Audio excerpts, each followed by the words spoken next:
Good morning, Knicks Nation. Today is Thursday, February 5th, 2026. I hope you're safe and healthy today. I hope your families are safe and healthy and that the needs of you and your family in terms of food, shelter, clothing, as well as health are being met today. Blessings upon those that work in the area of health along with first responders every day trying to save lives.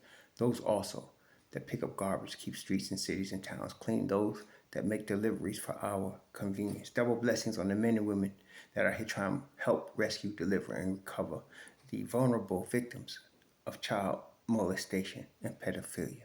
Those also helping the ones that are victims of prostitution, child pornography, human trafficking, and sex slavery.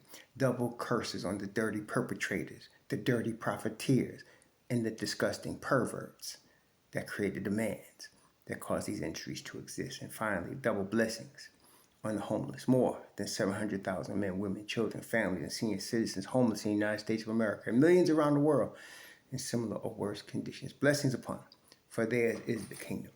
The New York Knicks played a basketball game last night in Madison Square Garden against the Denver Nuggets, defeating the Denver Nuggets in double overtime, 134-127, in a game that really should have ended in regulation, but didn't because of Tyler Ford. It appears that in most games, when there's referees determining the outcome of the game, Tyler Ford is involved. I wish the NBA would look at him a little closely because I've seen him ref a number of games and there's always very questionable calls from him. 0.6 seconds, zero point 0.3 seconds, foul on Mikal Bridges when he's boxing out at the end of a game. No. But usually in situations like this, you're basically giving the opponent multiple chances to beat you, which shows where the Knicks are. This is the second back-to-back sweep they have had in their 8-game winning streak. They overcame in a gritty fashion. The Knicks did not play well in terms of so they shot 36% from three. They got to the line 19 times versus 27. Again, a Tyler Ford sign. 27 free throws for Denver, 19 for the Knicks. They got out-rebounded, 51-45. They got offensive out-rebound offensive at 15-9. You know, they had 28 assists. They had 4 steals. The Knicks had 12 turnovers, so that was good.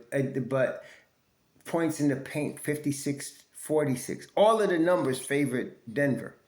And Denver played a good game, don't get me wrong, but come on, the refs were definitely, especially again, whenever Tyler Ford refs a game for the Knicks, watch.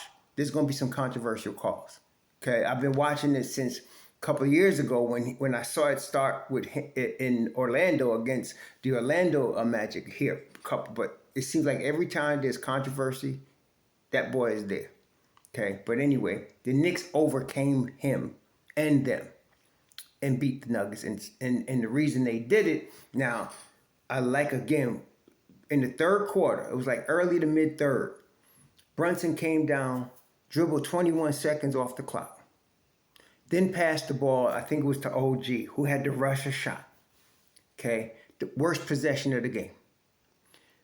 Mike Brown called timeout at some point, and then they got back on point. Now, again, I want to stress, a lot of people don't understand when I say it. I thought I said it plain, but fourth quarter, yes, you want Brunson taking the shots. Fourth quarter. But before that, you do not want him trying to dribble the air out the ball. You want the ball moving. And as the ball was moving, okay, then you started seeing guys like Landry Shamet step up, OG step up. And thing is, Mikal Bridges, again, yesterday was typical. He sucked most of the game, but he came through in the defensive end at the end of the game. Came through, and that's typical of him, okay? The road runner usually will come through in the fourth quarter, okay? And that's what you want. And in the playoffs, that's what you want. What I also like is that in spite of the fact that Tyler Ford was in the fix for the Denver Nuggets, the Knicks did not allow that to change their game. Again, Karl Anthony Towns fouled out, but that was okay. You don't mind that. Because you see when he fouls out the game with 24 points, 12 boards. Okay, and that's with everything against him. They grabbing him, pulling him, doing whatever, and he was plus 12 for the night. Cat is a very important piece here. Okay, when they traded for him, we should have known that. Again, it's a 4-year window. We're in year 1.5. And so that was a key. Okay, they met. What happened? He bumped heads with one of them on Denver. That could happen, and he got the gash in his head. But it seems to just ignite him, and that was key. And then fourth quarter, Brunson. That's when you want him to. He should hog the ball at that point. Okay, not in the first 3 quarters. In the fourth quarter, because if he does it in the first 3 quarters, it throws off everything. But in the first 3 quarters, if he's moving the basketball, then the opponent has to respect everybody. Because if they don't, they'll get beat. And then Brunson gets more one-on-one opportunities. He gets more openings, and he does his thing. 42 points, 14 of 27. Took a lot of shots. 1 of 6 from the three-point line. 4 rebounds, 4 assists. -2. No, I'm sorry. Plus 13. Sorry. Plus 13. 9 assists. 8 rebounds. I'm reading Mikal Bridges' numbers. 8 rebounds, 9 assists, 5 turnovers. He had most of those turnovers in the first quarter for them. Okay, trying to force crap. So, he calmed down, and in the fourth quarter, he took over. As this is what we got a Jalen Brunson for. The assassin is for the fourth quarter. Okay, now, Mitch Robb, 10 points, 8 boards, plus 3. He was really big guarding Nikola Jokic, very big. When Mitch Robb was in the game, it was like we didn't lose anything. And this is the idea. You don't lose anything between Cat and Mitch Robb. You just change the complexion. So Cat is more of an offensive threat. Mitch Robb is a defensive game changer, right? Both of them hit boards. And so that's what you want, man. So, and then, of course, Shamet finishes with 16, 4 3-pointers, plus 22. That's what I'm saying. He will hit the dagger because you got to focus on Brunson in the fourth quarter. But if you're smart, you've been getting him the ball all game, and he's got the feel, so he can start nailing them in the fourth, and that's what he did. So it was really good. It was good to see Muhammad Diawara out there. He's developing nicely. He's still a rookie. You can't play him like this all the time, and in the playoffs, you may not see him. I'm trying to warn some of y'all who are tripping behind it, but he's going to be good. He's definitely going to be good. He's definitely a keeper. Coming this summer, he's going to be 20, 21. And then if we're able to keep Dink Pate, that means, see, some of y'all, I don't know, y'all don't listen. Some of y'all don't like listening. Listen. Dink Pate might go back to college because he didn't sign a pro contract. Now, why would he do that? There's NIL money to be made. There's more NIL money for a guy like Pate than G League money. Okay? Not only that, if he goes back to college, I don't know if the Knicks lose his rights, but if they do, he'd be a top 5 lottery pick coming out the following year, and he'd still be only like 21 years old. To me, it's a smart move. You go in 1 year, you get your NIL money. Let's say he gets $2 million, which he would get, $2-3 million. Then you come out and you're a top 5 pick. That's a guaranteed minimum of $30 to $40 million on a 4-year deal. Okay, so that's a smart move for him. The Knicks could sign him now, but the Knicks pinching pennies right now. Now, the Don did again a masterclass move. We knew he was going to lose. He was going to cut loose from Yabusele. He was going to cut loose from Yabusele. That was, somebody said, and people kept asking me, what do you think you're going to do with Yabusele? What is it? Some of y'all don't listen. I've been saying this for like weeks. He was going to cut loose from Yabusele, okay? He did. But what happened now? Everybody was talking about, it's going to be hard to move that contract. Not only does he move the contract, he don't give up no picks. None. And then he gets Dalen Terry. Who is Dalen Terry? This is what I like. This is why I'm saying somebody came on my channel they were talking about somebody was demanding they fire Leon Rose.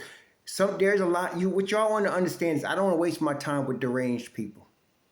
I'm not a psychologist or psychiatrist, and I don't want to be. Okay? So there's a lot of deranged people and social media claiming to be Knicks fans. I can't be dealing with that.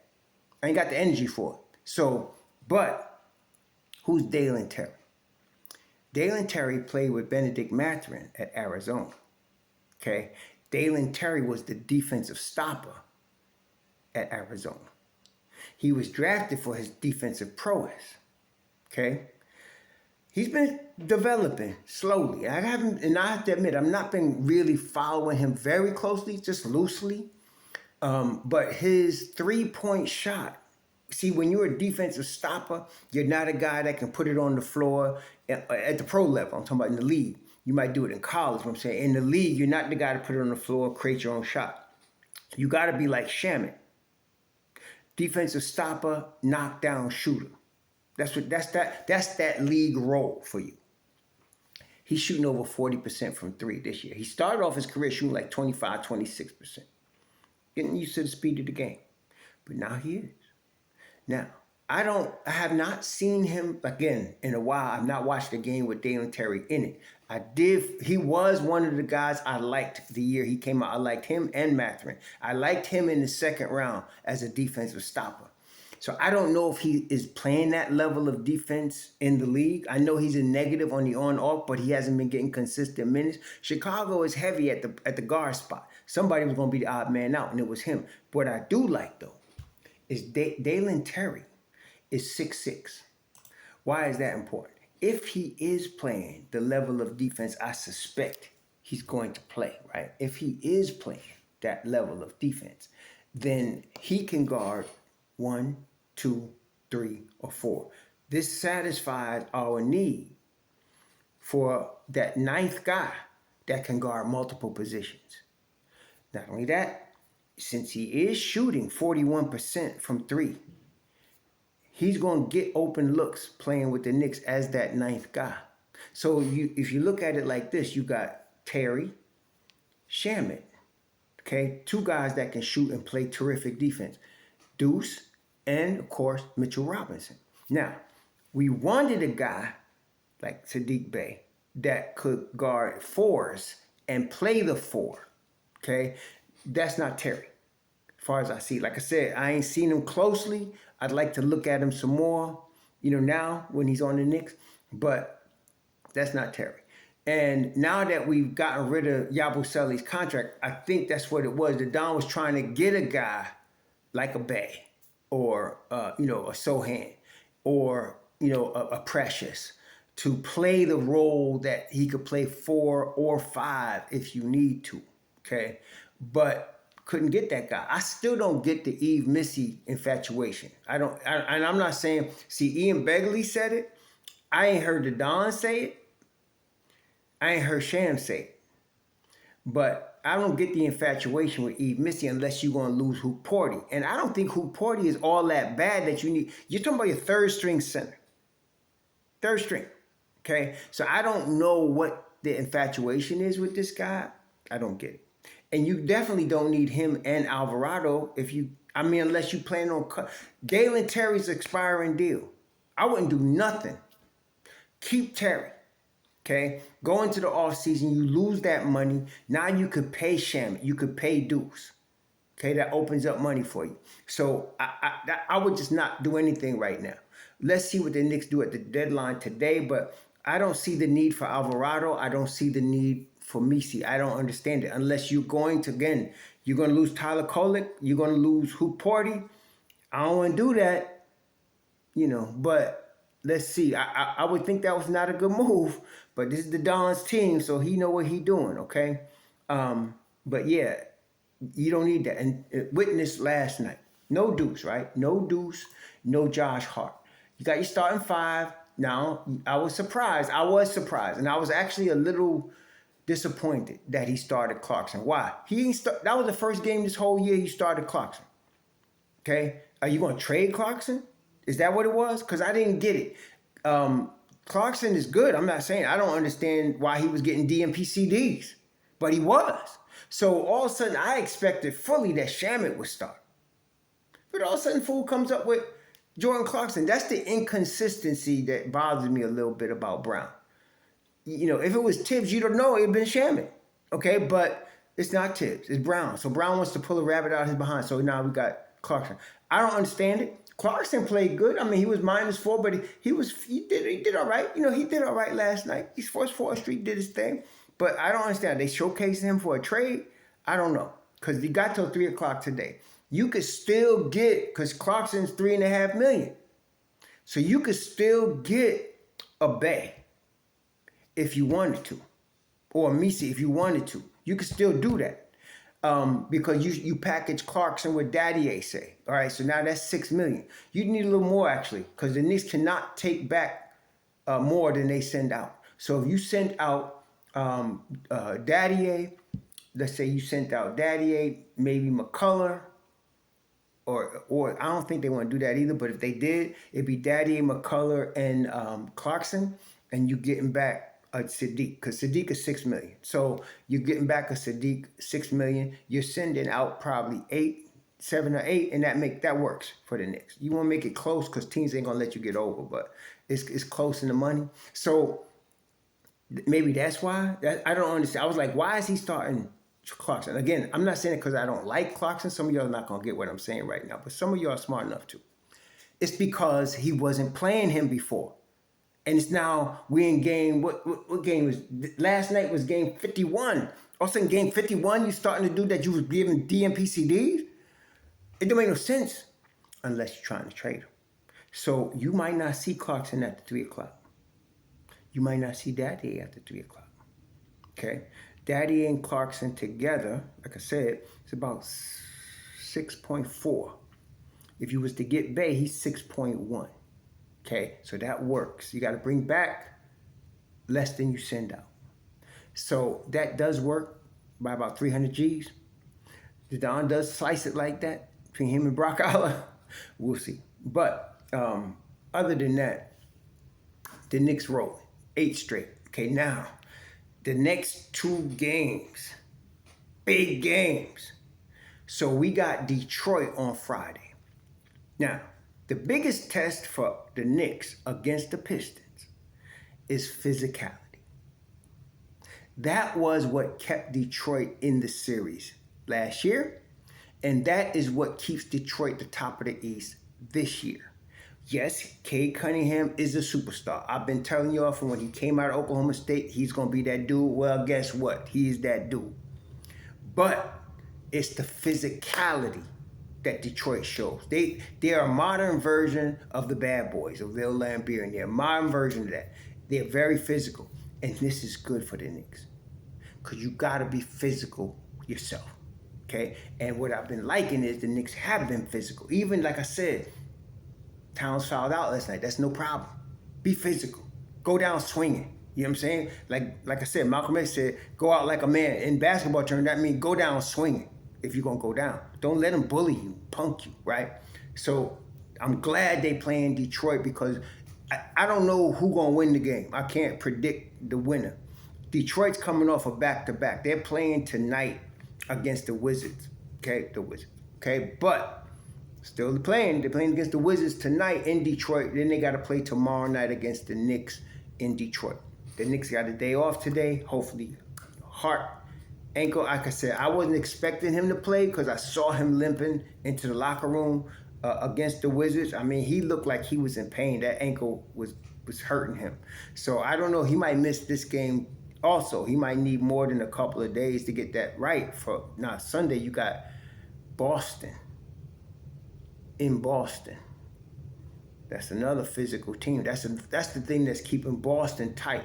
Jaylen Brown is trying to prove he don't need Tatum to carry this team, number one. Number two, they being very, very physical, okay? This is good again for New York because playoff time come, that's what everybody's thinking. We be physical against New York, we could beat them. We need to put that to bed by being physical as hell on Friday and Sunday, starting Friday. So we're going to have to fight with them. Detroit are the best team in the league, them in Oklahoma City, at getting into your paint. Cade is almost 6'8", right? Just like SGA, 6'8", and he can score in that office right there. And he gets in there almost anytime he wants. This is a big test. That's why the adjustment that Mike Brown made in forcing people to the sideline instead of allowing them, I don't know why he ever did that, funneling them to the middle, which is why we forced them outside. And that way you keep them out your paint. That's what they were doing last night. They didn't do a very good job about it last night, but good enough. They need to be better against Detroit. Detroit is, again, them in Oklahoma City. I haven't looked at stats, but just from the eye test, they get in the paint better than anybody else. And they get in the paint almost any time they want. And the point guards, in this case, Cade Cunningham, he gets in the paint, opens it up for everybody else. Okay? They got to fight that. That's going to be tough. But the key thing is, that's one. And then the second thing, be physical. Be very physical. Even if you foul out, be physical doing it. Okay? That's going to be important. So we'll see. I don't know. Now, with respect to Deuce, the word came out from Begley that they want further tests on his ankle. Why? From what he said is he's been experiencing discomfort in the ankle almost from the time he hurt it in early December. So they want to find out what's in these scenarios is very similar to what happened with Shamet. Think about Shamet, because that's what they're dealing with. What do I mean? Shamet hurt his shoulder. So they needed to look at this, talk to specialists to see, does he need surgery or can it just heal itself by just resting it? That's number one. Then in both scenarios, if he needs surgery or if he rests it, what's the timeline of him returning? Okay, so with Shamet, we had the timeline of Martin Luther King, and he came back about that time. With Deuce, they want to do the same thing. They're going to look at that ankle and they're going to say, okay, does he need surgery to fix this? And if he does, what's his return time? If he doesn't need surgery to fix this and he just needs rest, what's the timeline? Because the object in both cases is to have the guy ready for the playoffs. That's the object, okay? So that's what they're doing now. We don't know what the outcome's going to be, but they'll let us know as we see. So I don't know. They list Deuce as day-to-day, which is better than what they did with Shamet. Shamet was out until that shoulder was healed. He did not need surgery, and he came back. Deuce, we don't know. So they list him as day-to-day. And then the day of the game, they've been telling us he's out. Well, then against the Wizards, the day before, they told us he was out. So they list him now as day-to-day. If I look at the injury report to them, see what they say. I'm looking at the injury report for the Knicks today on BSPN. Let me just see here. Let's see what BSPN got to say. So they got Deuces out against the Nuggets yesterday, which we saw. Josh Hart was out. Dalen Terry is day-to-day. So we'll see what happens with him. Again, Dalen Terry, I don't know if he's going to play right, but 6'6", about 195, long dude, long wingspan, 7-foot wingspan, can guard multiple positions. So you could put him in there offensively as a 2 or 3, even a 4 in small lineups. He can guard 1 through 4. So we'll see. And he's a young boy. I mean, he's 23 right now. So he's a young boy, not anywhere near his prime, developing pretty much at the right speed for an NBA player. So we'll see. But with respect to Deuce, we'll have to see what happens. A lot of people like to make, a lot of people fall in darkness when it comes to the Knicks. They make negative predictions. Oh, he's going to get traded now. Oh, he's done for the season now. There's always that element. Try to be objective and not allow your lack of might all to mess you up or cheap wine. We'll see as they tell us, okay? Don't try to be a prophet just to be right to bring negativity. I don't like that. So anyway, next game against Detroit, the Knicks handle business at home. Second night back to get back against Denver. Now you come to Detroit. It's going to be a tough game, but like I said, I do care that the Knicks win like all of y'all, but I want to see them be physical against Detroit. I want to see them bring physicality to Detroit. If they do that, I'll be happy. Because we are destined to meet them in the playoffs. It's a destiny situation. So we'll see. But y'all enjoy the rest of your Thursday. Be safe out there. Shalom.